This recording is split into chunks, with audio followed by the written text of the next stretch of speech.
এই মুহূর্তের সব থেকে বড় খবর আপনাদেরকে শোনাচ্ছি। মারাত্মক চাপে পড়ে গেলেন মোহাম্মদ ইউনুস।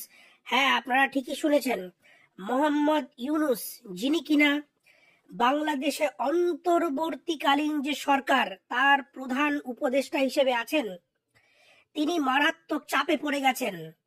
এবং যেটা পরিষ্কার জানা যাচ্ছে, তিনি তার যে ভিসা এবং অন্যান্য কাগজ সেগুলো সব আপডেট করছেন, অর্থাৎ সমস্ত কিছু আপডেট তিনি কিন্তু করে রাখছেন।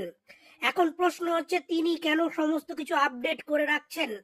তার মানে কি তিনি হঠাৎ করে বাংলাদেশ ছেড়ে পালাতে পারেন? হ্যাঁ, আর এই জল্পনাই এখন তুঙ্গে।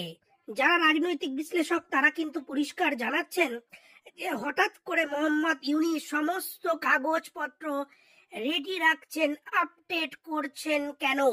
তার মানে কি তিনি বুঝে যাচ্ছেন যে আস্তে আস্তে করে এই যে পরিস্থিতি তৈরি হয়েছে, বাংলাদেশের পরিস্থিতি বিভিন্ন দেশের চাপে, আপনারা জানেন যে ইউকে থেকে শুরু করে বিভিন্ন দেশের পার্লামেন্ট, ভারতের পার্লামেন্টে বাংলাদেশের যে পরিস্থিতি সেগুলো নিয়ে আলোচনা হয়েছে এবং ঘরে বাইরে চারদিক থেকে চাপে রয়েছে ইউনুস।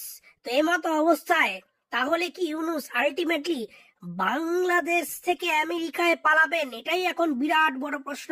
আপনারা জানেন যে পশ্চিমবঙ্গে বিরোধী দলনেতা শুভেন্দু অধিকারী একবারে কড়া পদক্ষেপ নিয়েছেন এবং কড়া ভাষায় নিন্দা করেছেন। যেভাবে বাংলাদেশে এই পরিস্থিতি চলছে তা নিয়ে উদ্বেগ প্রকাশ করেছে গোটা বিশ্ব। আর এমতো অবস্থায় ইউনুস সমস্ত কাগজপত্র আপডেট রাখছেন, তার মানে কি তিনি যে কোনো সময়ে পালাতে পারেন? এটাই এখন সব থেকে বড় প্রশ্ন।